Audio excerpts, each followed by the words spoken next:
Massive stones assembled thousands of years ago still stand unshaken today. This video will reveal the hidden engineering and long-term vision that allowed ancient structures to withstand millennia of change. You will discover how civilizations with seemingly simple tools achieved a level of durability that often surpasses our own modern constructions. How did they possess such a deep understanding of materials and geology? And why did they build with a timescale spanning countless generations in mind? What does our own world of temporary buildings say about our relationship with the future? Their world was not measured in quarterly reports or election cycles, but in the slow turn of stars and the patient rhythm of ages. This was a civilization thinking in monumental time. For them, a structure was not a temporary shelter but a permanent anchor, a message carved in stone intended to speak to people thousands of years in the future. This profound shift in perspective is the first key to unlocking their secret. They saw themselves as one link in a great, unbroken chain, with a responsibility to build a legacy that would outlast memory itself. This was not merely about creating a building, but about establishing a permanent dialogue with the cosmos and with generations yet unborn. Their architecture was their voice across the centuries. This deep, almost spiritual need for permanence forced them to solve problems we rarely even consider today. It demanded a perfect marriage of location, material, and method, a trinity of durability that begins with the very ground beneath their feet. This profound need for permanence guided their hands from the very beginning, starting with the ground they chose to build upon. Ancient engineers possessed a masterful skill for geological harmony, reading the landscape with an intuition that often surpasses our own technological assessments. They did not simply clear a plot of land and begin construction. Instead, they sought out sites with inherent stability and natural protection, engaging in a deep conversation with the earth itself. They consistently avoided unstable ground like floodplains or active seismic zones, understanding that the foundation is not just a base, but the structure's first and most important alliance with time. A perfect example of this is the Giza Plateau. The Great Pyramids were not placed on shifting desert sands, but anchored directly to a massive, stable shelf of limestone bedrock. This single, deliberate decision, made over 4,000 years ago, is a primary reason they still dominate the skyline today. This philosophy extended beyond just avoiding danger. They learned to leverage the environment as a protective partner. Structures were often oriented to use rock formations as windbreaks, or positioned to capture the sun's warmth in winter and provide cooling shade in summer. This was not architecture imposed upon the world, but one woven seamlessly into it. Their buildings were designed to become a permanent part of the landscape, not just stand on it. This meticulous, almost reverent site analysis reveals a deep and sophisticated understanding of terrestrial forces, but choosing the right location was only the first step. The next was to select and shape materials with the same long-term vision, a process that involved secrets we are only now beginning to fully understand. This deep alliance with the earth was matched only by their profound understanding of the very stones they quarried. They were not merely stacking rocks, they were conducting a symphony of material science, selecting each element for its unique voice in the chorus of time. They knew that granite, born in fire, could shoulder almost impossible weight for millennia. They saw that basalt, with its dense, interlocking crystals, would laugh at the wind and rain. And they recognized how certain limestones would not crumble under pressure, but would instead compact and harden, growing stronger with each passing century.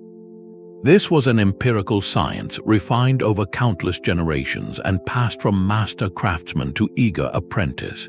It was knowledge written not in books, but in the calloused hands of those who could feel a stone's destiny. Perhaps no civilization demonstrates this mastery more strikingly than the Romans, with their revolutionary concrete. While our modern concrete can crumble in decades, the Romans developed a recipe that performed a kind of alchemy, especially in seawater. Their marine concrete, used in harbors and piers, did not decay. Instead, a chemical reaction with the salt water caused new, interlocking minerals to grow, actually strengthening the structure over time. This self-healing concrete, a formula lost for centuries and only recently decoded by scientists, allowed Roman ports to survive the relentless pounding of waves for 2,000 years. The ancient builders were not just using materials, they were partnering with them. They selected stones with natural crystalline structures that could absorb and dissipate the violent energy of earthquakes, and they understood how local stones had already proven their resilience against the local climate.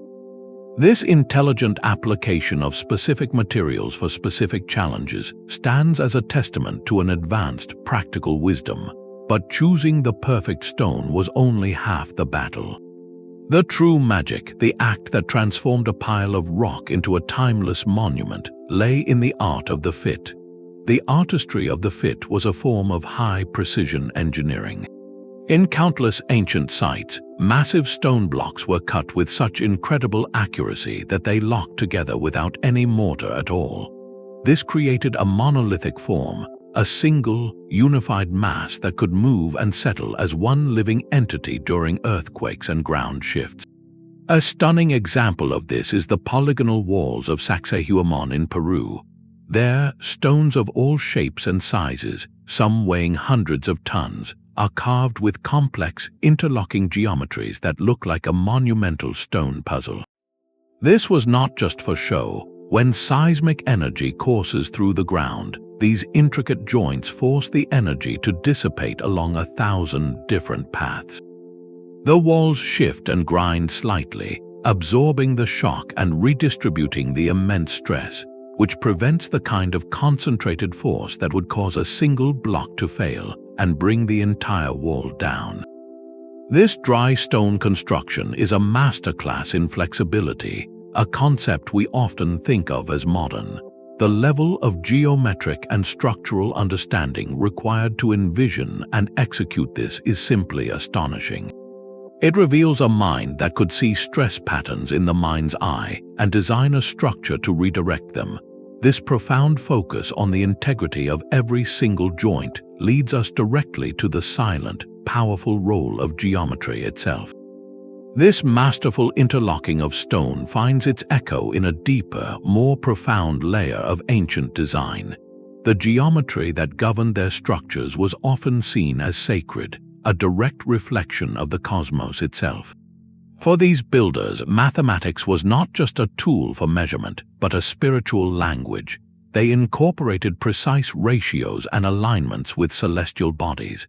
Believing this cosmic connection imbued their work with a spiritual permanence that mere physical strength could not provide. The very proportions of the Parthenon in Greece, for instance, are meticulously governed by the golden ratio, a mathematical constant that appears repeatedly in the natural world, from the spiral of a seashell to the arrangement of seeds in a sunflower. This use of universal proportion is thought to contribute to the temple's breathtaking aesthetic harmony and its uncanny structural resilience, creating a form that feels both perfectly balanced and inherently strong. But these cosmic alignments served a dual purpose. A temple aligned with the solstice sun was not just a symbol, it was a functional machine. The precise angle of sunlight entering a doorway on a specific day could illuminate an inner chamber, marking a sacred date with dramatic effect.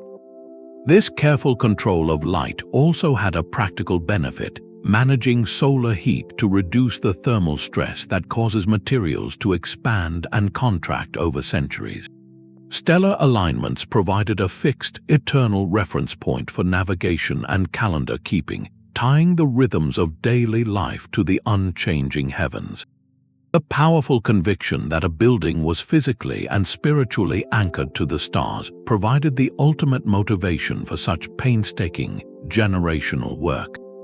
It was this societal will, fueled by a deep spiritual imperative, that provided the immense labor and unwavering patience required to build for eternity. This profound sense of purpose, however, would have meant very little without the practical knowledge to execute it, and that knowledge was safeguarded and transmitted through one of history's most effective and enduring systems. This deep spiritual imperative found its most powerful expression in the ambitions of rulers and priests.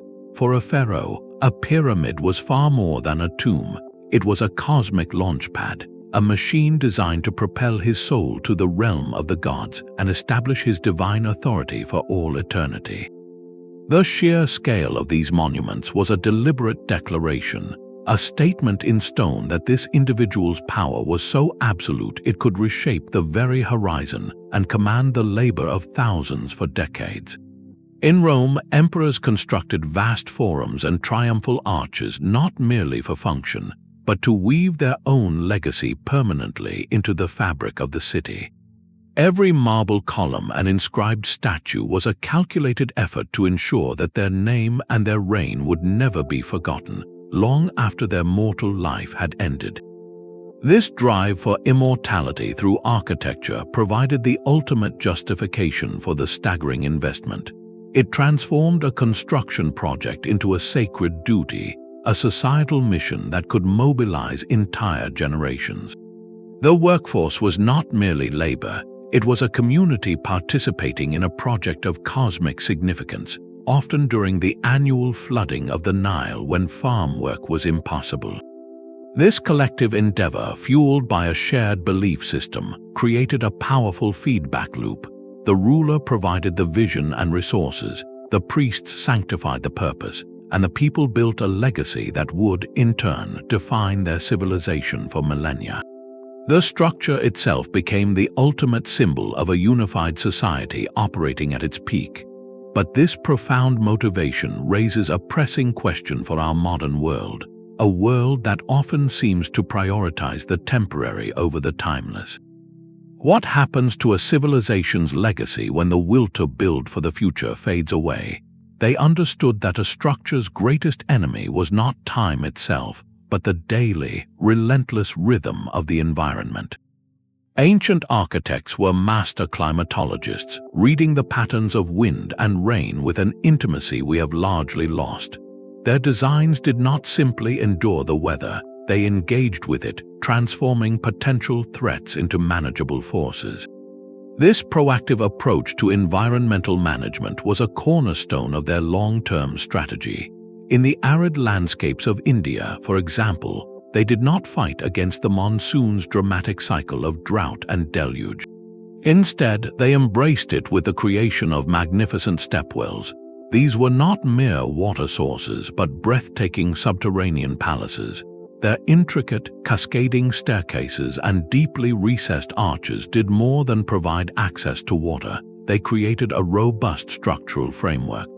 As water levels rose and fell with the seasons, this design distributed the immense hydrostatic pressure evenly throughout the entire construction, preventing cracks and collapses that would have doomed a simpler, rigid structure. It was a brilliant negotiation with nature, a design that allowed the earth itself to breathe and shift without causing failure. This same principle of intelligent water management appears halfway across the world.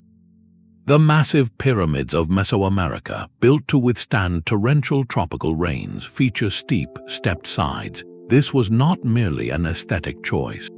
The sharp angles and numerous terraces acted as a highly efficient drainage system, breaking up the force of a downpour and channeling water away from the vulnerable core of the structure in a controlled cascade. By preventing water from seeping into the heart of the monument, they eliminated the destructive cycle of freeze-thaw erosion and internal weakening that plagues so many modern buildings. This foresight, this anticipation of centuries of seasonal patterns, reveals a philosophy where the building and its environment were seen as a single, integrated system. They built not against the elements but in concert with them. This deep ecological wisdom, however, finds its ultimate expression in the most fundamental element of all, the invisible force that gives a structure its soul and its stability. This invisible force was water itself, a source of life that could also become an agent of relentless decay. Ancient builders understood that a structure's true battle for survival was often fought not against storms or earthquakes, but against the silent, creeping threat of moisture at its base.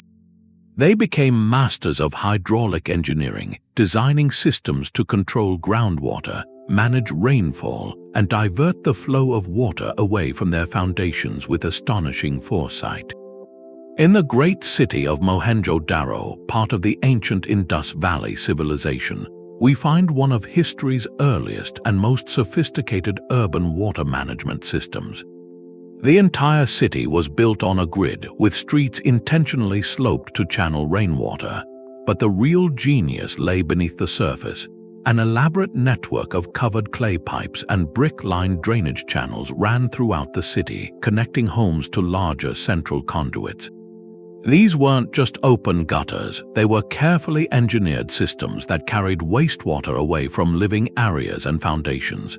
They even included soak pits, which were essentially ancient septic tanks that allowed water to slowly percolate back into the earth, preventing any dangerous pooling or waterlogging that would have softened the ground and caused buildings to settle and crack. This was a civilization thinking centuries ahead, building an immune system for their entire city to protect it from one of nature's most persistent forces. By managing the hydrology so completely, they ensured their brick structures remained standing on stable, dry ground for thousands of years.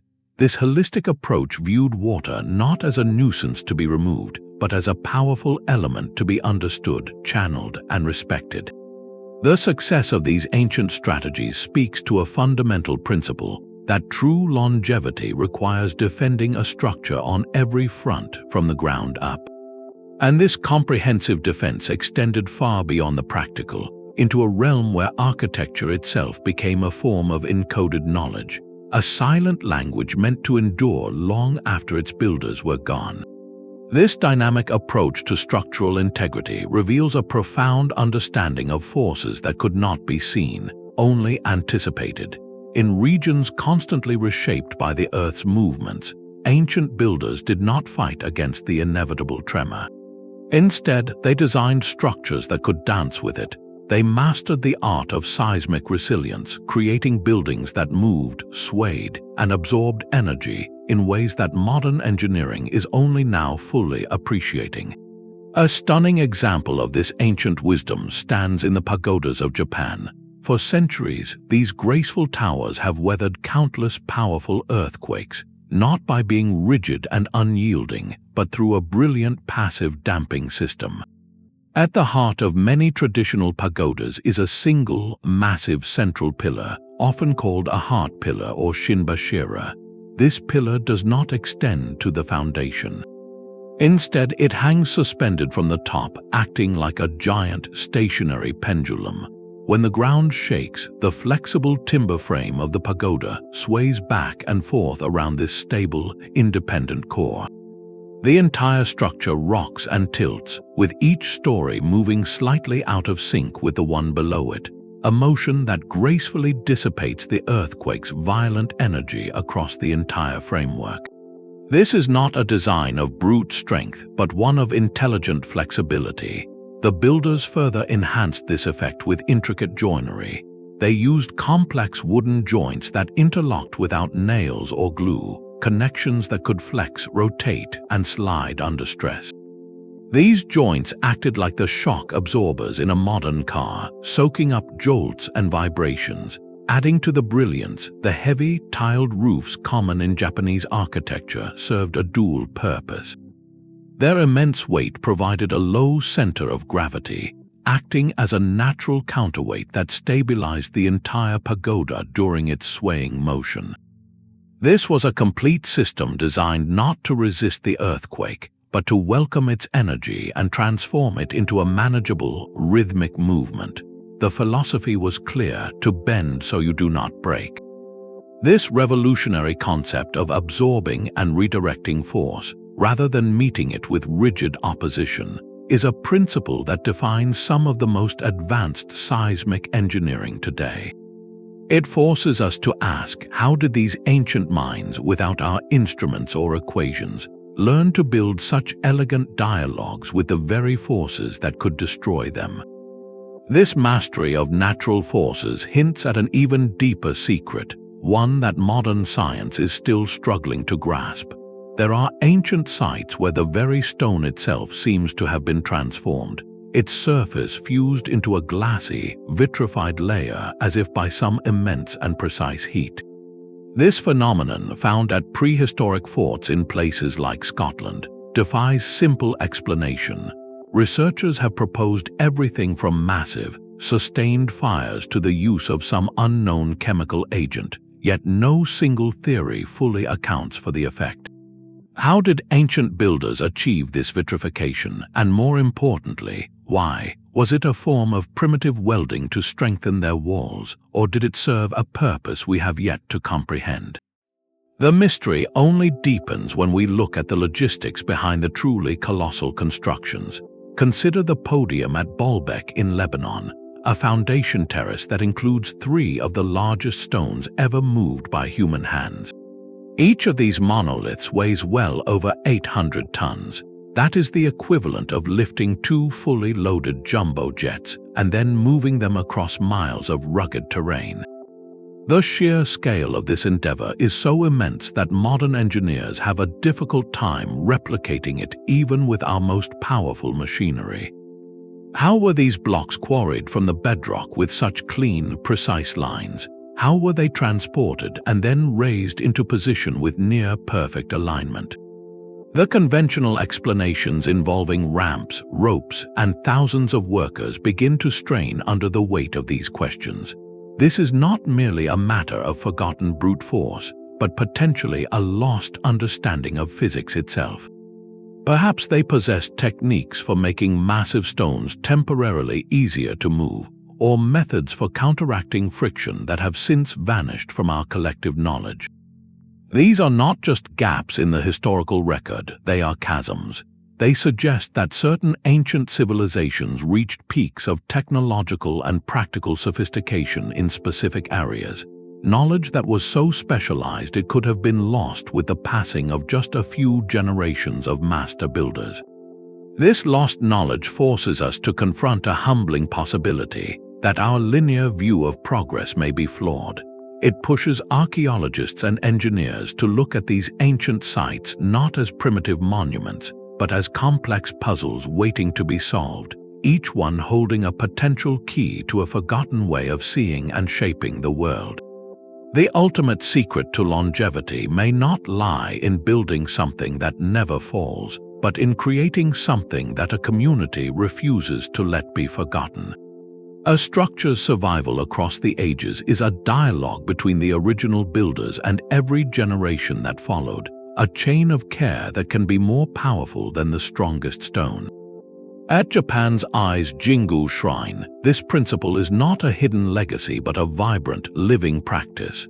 The shrine complex is ritually dismantled and rebuilt from the ground up every 20 years, using the exact same methods and sacred cypress wood. This has happened without fail for well over 1,000 years.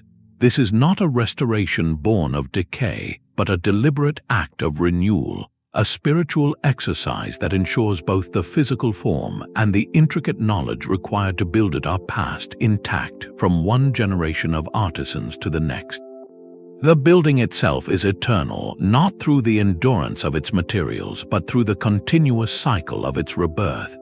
This tradition reveals a profound truth, that the cultural value placed on preservation can be as critical to longevity as the original architectural genius. It is a form of active, communal memory, a collective agreement that certain structures are so central to identity that they must be perpetually maintained. This interplay between physical design and cultural practice forms a dual shield against time. The initial construction provides the durable form, and the sustained tradition provides the vigilant care. This creates a powerful feedback loop where the very act of maintenance reinforces the cultural importance of the structure, which in turn inspires further preservation. Without this living tradition of care, even the most brilliantly engineered monument can eventually succumb to neglect, becoming a silent ruin. With it, a building can achieve a kind of immortality, forever young, forever new, speaking not just from a distant past but from an unbroken, living present. That stone was more than a barrier, it was a statement. The sheer, unadorned mass of a cyclopean wall was designed to communicate an idea as much as to provide defense. Its physical robustness was a direct reflection of a symbolic invulnerability, a declaration that the power it protected was as eternal and unshakable as the cosmos itself. In a world of constant change, these structures projected an image of perfect, divine stability. The rulers who commissioned them understood that a wall that appeared indestructible could be as effective as one that truly was, deterring potential challengers before a single arrow was ever fired. This was architecture as psychological warfare, where the primary weapon was a sense of awe so profound it bordered on dread. The builders were therefore not just masons, they were myth-makers. Their primary directive shifted from mere construction to crafting a narrative of permanence. Every perfectly fitted, multi-ton block was a chapter in that story, reinforcing the mythos of a ruling class whose authority was as fixed and natural as the landscape. This fusion of physical and symbolic strength created a powerful feedback loop. The imposing presence of the structure justified the ruler's power, and that power, in turn, was what made such monumental construction possible.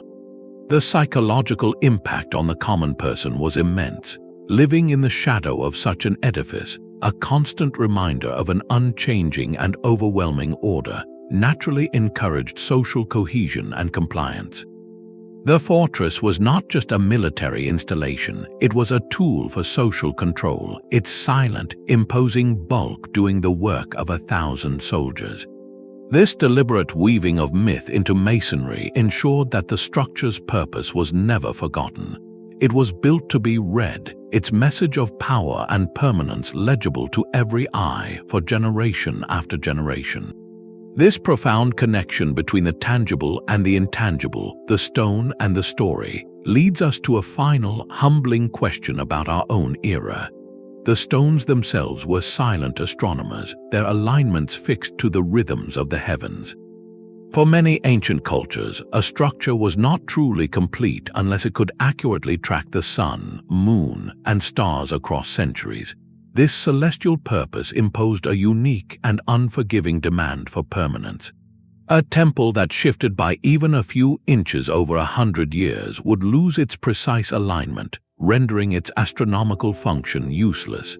This was not architecture for a single lifetime, but for an eternal cosmic conversation. The famous heel stone at Stonehenge, for instance, was positioned with such incredible care that it still frames the summer solstice sunrise today, just as it did for its builders thousands of years ago. In the Andes, the Intihuatana stone at Machu Picchu acts as a sophisticated solar clock and calendar, its angles casting shadows that mark the equinoxes and solstices with perfect accuracy. For these instruments to work generation after generation, their foundations had to be utterly immovable and their materials capable of resisting the slightest wear from wind and rain. This practical need for celestial precision drove the creation of some of the most stable and erosion-resistant structures ever built. The marriage of architecture and astronomy thus produced monuments of incredible durability, where the practical need to measure the sky became the ultimate reason to build for the ages. This profound connection to the cosmos provided a powerful, tangible rationale for investing the immense effort required for such timeless construction. It makes you wonder what other secrets of longevity are encoded in the silent dialogue between ancient stone and the moving stars. That silent astronomical clock, that wall of interlocking stone, these were not projects born from fleeting ambition. They required a foundation far more complex than bedrock, a foundation built on grain, gold, and governance. To build for millennia, a society first had to master the economics of the very long term. The sheer scale of the Egyptian pyramid projects reveals an economic engine of staggering sophistication. This was not the work of a few thousand people for a single season. It involved a complex state-managed system supporting tens of thousands of specialized workers, artisans, and administrators over decades. Think of the supply chains required just to feed this army of labor. Vast agricultural estates across the Nile Valley dedicated their surplus to producing bread, beer, and fish for the workers' settlements. Bakers and brewers operated on an industrial scale, while scribes meticulously tracked every loaf and every jar, managing an economy as complex as any modern corporation. This was a society that could redirect a significant portion of its total wealth and manpower toward a single, non-immediate goal. The stability required for such a commitment is almost unimaginable today. It demanded a centralized authority with the power to plan across generations, to collect and redistribute resources on a massive scale, and to maintain social order for the entire duration. This long-term economic planning was the invisible blueprint upon which the stone blueprint was laid.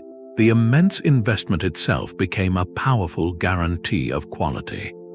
When a state commits that much wealth and prestige to a project, cutting corners is not an option. The best quarry masters are hired, the most skilled stone carvers are retained, and the most durable materials are sourced regardless of cost. The economic weight behind the project ensures that only the most resilient designs and the most meticulous execution are acceptable. This creates a powerful feedback loop where the scale of the investment demands perfection, and that perfection, in turn, justifies the original investment by creating a legacy that endures. A civilization that can organize itself for such monumental endeavors is one that has achieved a rare harmony between its resources, its people, and its vision for the future. The stones themselves are merely the final expression of this profound economic and social achievement. The stones did not just speak to the eyes but to the ears as well. A hidden layer of ancient design is now coming to light, one that manipulated sound itself to create spaces of profound ritual power and unexpected structural integrity. Recent research has uncovered that many ancient monuments were engineered with sophisticated acoustic properties, turning architecture into a kind of massive musical instrument. At the Mayan pyramid of Kukulkan at Chichen Itza, a simple hand clap at the base of the grand staircase produces a startling echo. The sound that returns is not a simple repetition, but the distinctive chirping cry of the sacred Quetzal bird. This was no happy accident. It is the result of a meticulously calculated design, where the precise spacing and angle of the stone steps create a series of delayed sound reflections that merge into this specific symbolic frequency. The builders were weaving auditory symbolism directly into their stone canvas, making the very structure sing with spiritual meaning. This sonic mastery extended to grand performance spaces. The open-air theaters of ancient Greece, like the one at Epidaurus, are renowned for their incredible acoustics. A whisper spoken on the stage can be heard with perfect clarity in the very back row of seats, high above, without any electronic amplification. This miracle of audibility is achieved through a combination of precise geometry in the seating arrangement and the specific sound diffusing texture of the limestone used for the benches. The seats act as a filter, absorbing the low-frequency rumble of wind and crowd noise while reflecting the higher frequencies of the human voice directly toward the audience. This multi-sensory approach to design reveals a holistic understanding of human experience. They were not just building forms, they were crafting atmospheres. But these acoustic wonders may have served a dual purpose. The same precise geometries and material selections that created perfect sound resonance also contributed to the structure's phenomenal stability. Harmonic frequencies, when aligned with the natural vibrational modes of a structure, can help distribute energy more evenly. preventing the kind of localized stress that leads to cracks and decay over centuries. By building in resonance, they may have been unconsciously tuning their monuments to withstand the constant, subtle vibrations of the earth itself. This integration of acoustics represents a breathtaking level of foresight, a hidden dimension of planning where every sensory detail was considered part of the architecture's enduring legacy. This symphony of sound was built upon a foundation of immense, deliberate strength. Ancient builders understood that true resilience required not just elegant solutions, but also a profound margin of safety. They embraced a philosophy of overengineering, constructing with a level of excess that seems almost extravagant to our modern, efficiency-obsessed eyes. They did not ask, what is the minimum required to hold this up today? Instead, they asked, what is necessary to ensure it still stands 1,000 years from now, after earthquakes we cannot predict, storms we have not seen, and the slow, creeping decay we can only imagine. This conservative approach created structures with deep reserves of strength, a hidden bank account of stability drawn upon across centuries. A breathtaking example of this principle stands in the ancient citadel of Tiryns in Greece.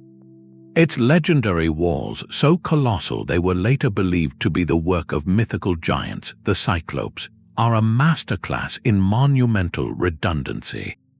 These fortifications are not just thick, they are astoundingly massive, constructed from limestone boulders so huge that moving them seems an impossibility. Their sheer weight and volume create a form of stability that is almost gravitational. The walls are not merely barriers, they are geological features in their own right, extensions of the bedrock upon which they sit. This immense mass provided a safety margin so vast that it could absorb the impact of siege engines, the shifting of the earth, and the relentless weathering of time without ever approaching its structural limit. The builders of Tiryns were not calculating for a single lifetime of stress, but for an unknowable accumulation of forces across ages. This principle of redundancy extended to every element of their most enduring works. Foundations were dug far deeper than seemed necessary, anchoring structures to stable strata far below the surface. Support columns were made thicker and spaced more closely, creating networks of load-bearing that could compensate if one element ever began to weaken. It was a form of architectural humility, a recognition that human calculations are fallible and that nature's power is ultimately greater. By building far beyond the immediate, visible need, they were buying insurance for the future with stone and labor. This deep-seated respect for the unknown, this willingness to invest immense extra effort for the sake of distant generations, stands in stark contrast to our contemporary focus on lean efficiency and cost-saving. It forces us to consider what we are sacrificing in our pursuit of minimal viable construction, and what true legacy we are building for those who will come long after we are gone. The stones themselves might hold a secret far more complex than simple carving. A controversial but compelling theory suggests that what we perceive as perfectly cut blocks might instead be a form of ancient high-tech concrete. Proponents of the Geopolymer Hypothesis argue that the builders of the Giza pyramids could have used advanced chemistry to create an artificial stone. The idea is that they crushed local limestone, mixed it with a special alkaline binder, and then poured this geopolymer slurry into wooden molds. This would create a synthetic stone that hardened in place, explaining the impossibly tight, mortarless joints and the block's uncanny resistance to weathering over thousands of years. If this theory holds any truth, it points to a lost technological art, a sophisticated understanding of material science that produced a substance potentially superior to the natural rock it mimicked. This poured stone would behave as a single, continuous mass, eliminating the weaknesses inherent in individual blocks and joints. It would be a material designed from its very inception for monolithic unity and eternal endurance. The debate around this idea is fierce. challenging the conventional narrative of tens of thousands of workers hauling and chiseling multi-ton blocks. Yet beyond the controversy lies an undeniable fact. The material performance of these ancient stones, whether natural or manufactured, is a marvel.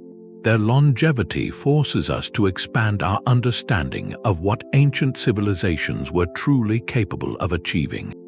This opens a door to a humbling possibility that our ancestors may have walked multiple paths to architectural immortality, some of which we are still struggling to recognize. This philosophy of overengineering reveals a deep respect for nature's power, but some ancient builders took this relationship one step further. They did not just build to withstand the environment, they designed structures to become a living part of it. This concept is known as bio-receptivity, a symbiotic approach where the growth of plants, moss, or even microorganisms was not seen as a threat to be scrubbed away, but as a partner in preservation. While modern conservation often involves harsh chemicals and sealants to create a sterile, inert surface, these ancient techniques invited nature in, creating a dynamic, self-maintaining system. Across the misty landscapes of northern Europe, the great stone circles and burial chambers are often cloaked in a soft carpet of moss and lichen. To the casual observer, this might look like decay. But in many cases, this living layer acts as a protective skin.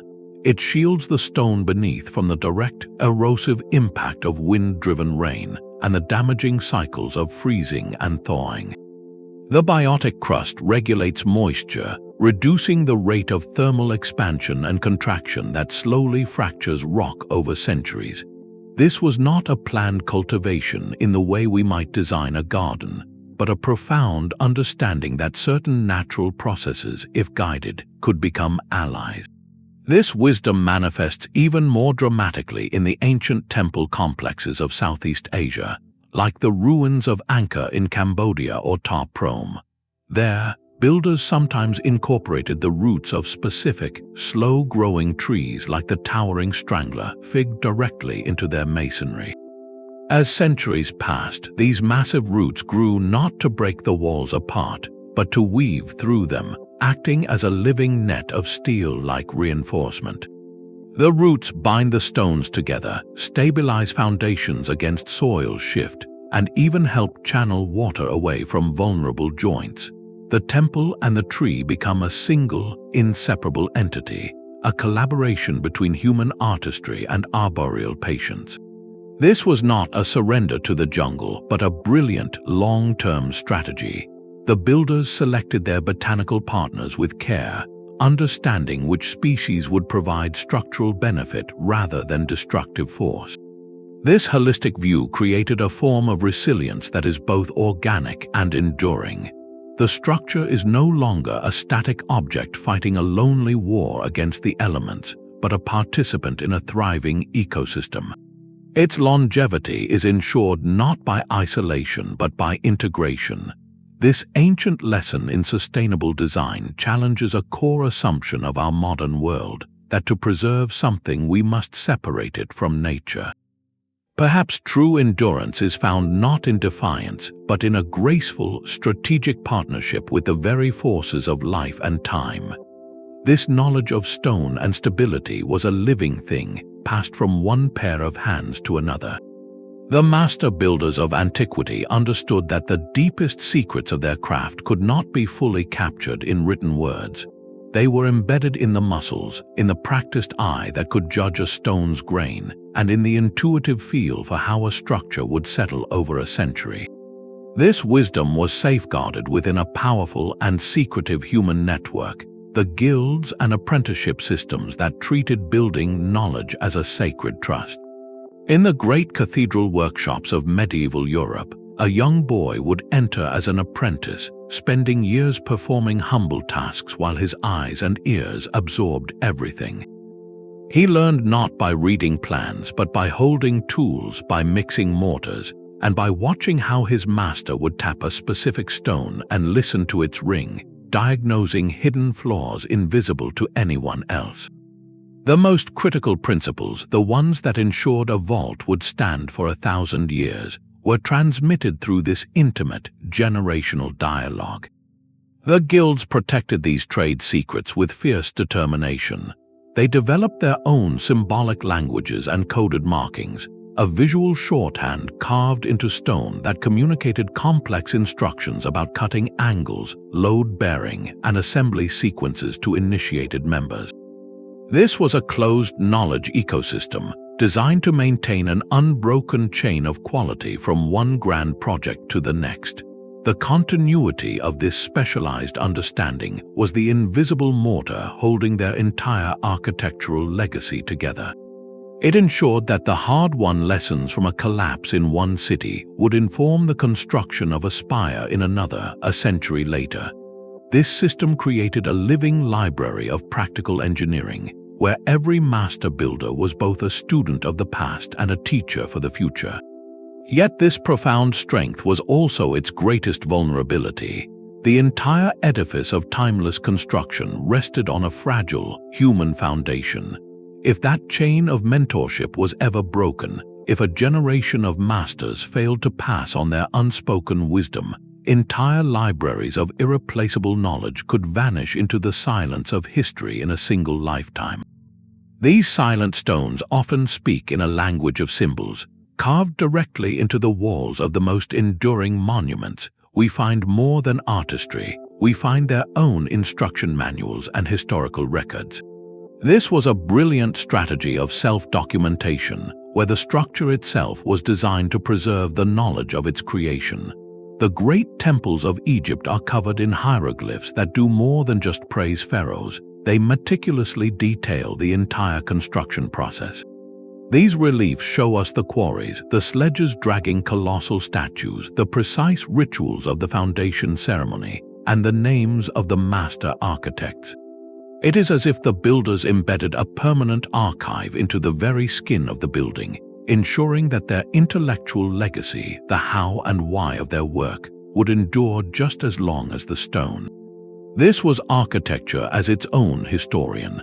A powerful parallel exists in the Rosetta Stone, a slab that carried the same message in 3 different scripts. While not a building, it demonstrates the ancient understanding that for a message to survive the rise and fall of empires and the change of languages, it needed to be written in multiple tongues. They built redundancy into their communication, knowing that one language might fade, but another could unlock the past. This meta layer of purpose transformed a monument. It was no longer just a tomb or a temple. It was a library, a time capsule, and a teacher for future generations. The structure was given a voice, a way to explain itself across the millennia, ensuring that even if the culture that built it vanished, its story and its wisdom would have a chance to be rediscovered. This profound desire to communicate with the future provided one more compelling reason to build with eternity in mind, creating a dialogue where the stone itself holds the first word. This mastery of material extended to a brilliant, intuitive understanding of the physics of heat itself. The colossal stone blocks of ancient monuments were not just structural elements, they were massive thermal batteries. This principle, known as thermal mass, was a silent, passive guardian of their longevity. Imagine a dense stone wall, several feet thick, baking under the midday sun. Instead of heating up quickly, it slowly absorbs that thermal energy throughout the day. Then, as the cool night descends, that same wall gradually releases the stored warmth back into the interior. This creates a remarkably stable indoor climate, a natural buffer against the harsh swings between day and night. The magnificent Pantheon in Rome is a perfect testament to this strategy. Its vast, unreinforced concrete dome and incredibly thick walls perform this exact function, maintaining a cool, even temperature inside despite the sweltering Roman summer. This is more than just ancient comfort engineering. It is a profound durability strategy. Every material expands when heated and contracts when cooled. In a modern building with thin walls, this cycle happens rapidly and dramatically every single day. creating relentless stress that fatigues materials, leading to tiny cracks that grow over time into major failures. But in a structure with immense thermal mass, that cycle is slowed to a near standstill. The temperature change is so gradual that the expansion and contraction are minimal, effectively eliminating one of the most persistent causes of long-term material decay. The builders did not need equations to understand thermodynamics. They learned through observation and experience that a massive, slow-breathing building simply lasted longer. This intelligent manipulation of physics for passive stabilization meant their structures were not fighting the daily rhythm of the sun, but were working in harmony with it. This ancient wisdom, written in stone and temperature, reveals a holistic approach where comfort and preservation were two sides of the same coin. This deep-seated drive for permanence may have been rooted in more than just a vision for the future. It might have been forged in the fires of a traumatic past. Scholars suggest that many ancient civilizations carried within them a powerful cultural memory of catastrophic events, a collective echo of floods, earthquakes, or societal collapses that reshaped their world. This was not a vague fear, but a lived historical experience passed down through generations in stories and myths. The prevalence of global flood narratives, from the Epic of Gilgamesh to the story of Noah, points to a shared psychological landscape marked by the terror of a world undone by water. In response, the very form of their architecture became a form of psychological and physical defense. The massive, elevated ziggurats of Mesopotamia were not just temples reaching for the heavens. They were man-made mountains designed to be impervious arcs of civilization. They served as elevated sanctuaries, safeguarding priests, sacred texts, and cultural knowledge against a future deluge. Similarly, the Great Pyramids, rising from the high, stable bedrock of the Giza Plateau, can be seen as the ultimate lifeboats of stone, built to preserve a pharaoh's divine essence and the order of his kingdom against any conceivable chaos. This posture of building for the absolute worst-case scenario naturally led to incredibly conservative and resilient architectural choices. When you are constructing a refuge meant to survive a world-shattering event, you do not cut corners or use the minimum required material. You build with immense margins of safety, you over-engineer every joint, and you select only the most durable stones. The goal shifts from mere function to near indestructibility. This defensive mindset, born from a collective memory of loss and survival, inadvertently produced structures of astonishing longevity. The very trauma that haunted them became the invisible architect, compelling them to create edifices so robust that they could withstand not just the disaster they feared, but the slow, relentless disaster of time itself. Their monuments were a civilization's promise to itself that even if the waters rose again, something of their knowledge, their culture, and their identity would remain above the flood, a permanent beacon for those who would come after. This visual language was a deliberate form of psychological engineering. The immense scale and stark geometry of a pyramid do more than just demonstrate power, they communicate directly with our subconscious. Its clean, repetitive lines and perfect symmetry create a sense of absolute order, a visual anchor in a chaotic world.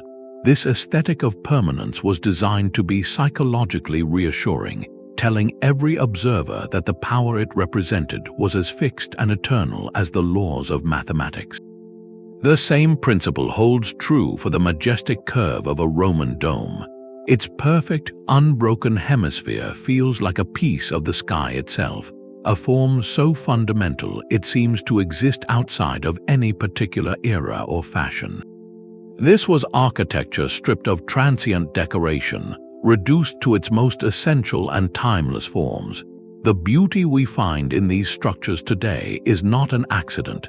It is the direct result of this ancient design philosophy that intrinsically linked aesthetic harmony with enduring function. Their majestic presence commanded respect and even reverence from subsequent cultures who encountered them. cultures that often could not read the original builder's language but could understand the universal language of monumental, ordered beauty. This inherent cross-cultural appeal became a powerful shield.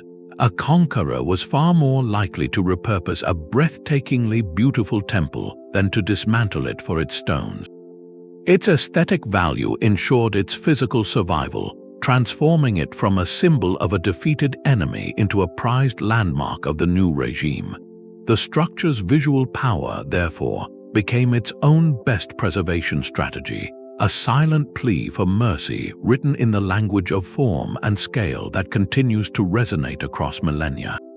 That inherent beauty, designed to command respect across millennia, stands in stark contrast to a philosophy that shapes much of our own built world. The chasm between ancient and modern approaches to durability is not just a matter of technology, but a profound reflection of differing values across time. Ancient civilizations, as we have seen, often built with permanence as the ultimate goal, a sacred duty that justified staggering investments of labor and resources over generations. Their benchmark for success was a structure that would outlast memory itself.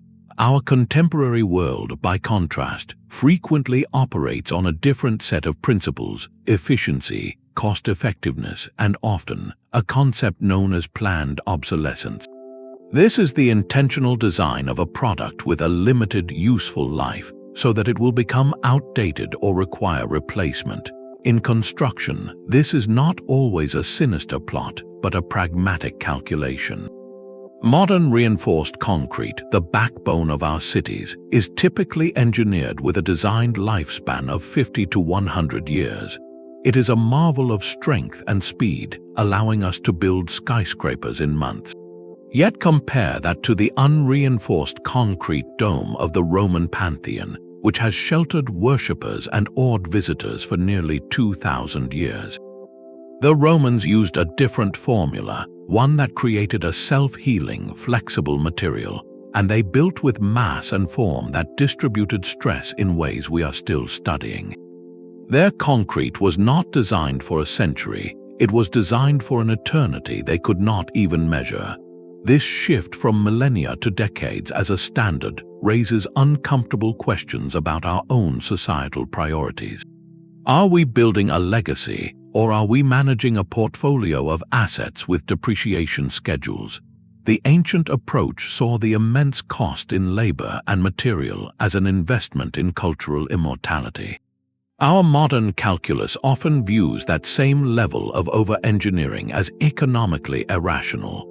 We build bridges, highways, and buildings with precise forecasts for maintenance and eventual replacement, a cycle that keeps economies moving but leaves behind a landscape of temporary monuments.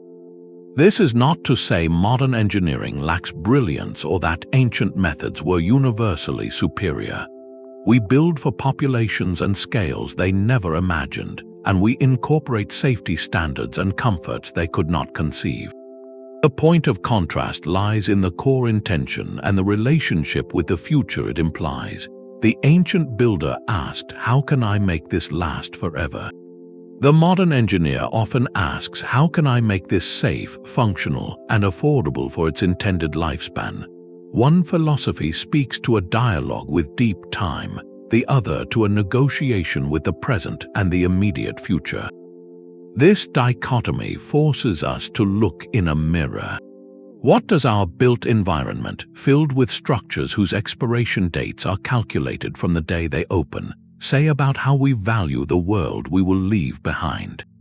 It compels us to wonder if in our relentless pursuit of efficiency and growth, we have quietly sacrificed a certain kind of ambition, the ambition to create something so enduring that it becomes a gift to people we will never meet.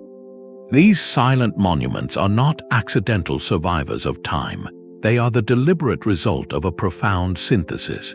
Ancient builders achieved their impossible longevity by weaving together geological wisdom, material mastery, and a spiritual worldview that saw the future as their direct responsibility. Their structures stand today because they worked in harmony with natural forces, not against them, and because they planned for a timescale that stretched far beyond the span of a single human life. They understood that true endurance required both practical strength and symbolic power, creating monuments that were physically resilient and culturally indispensable. These ancient sentinels are more than ruins, they are our silent teachers. In an era defined by immediate results and temporary solutions, their lessons are more urgent than ever. They challenge us to reconsider our own relationship with time, legacy, and the marks we leave upon the earth. They ask us to build not just for ourselves, but for generations we will never meet. Which ancient structure speaks most powerfully to you, and what does its survival say about the civilization that built it? Share your thoughts in the comments below, and subscribe to continue exploring the profound mysteries of our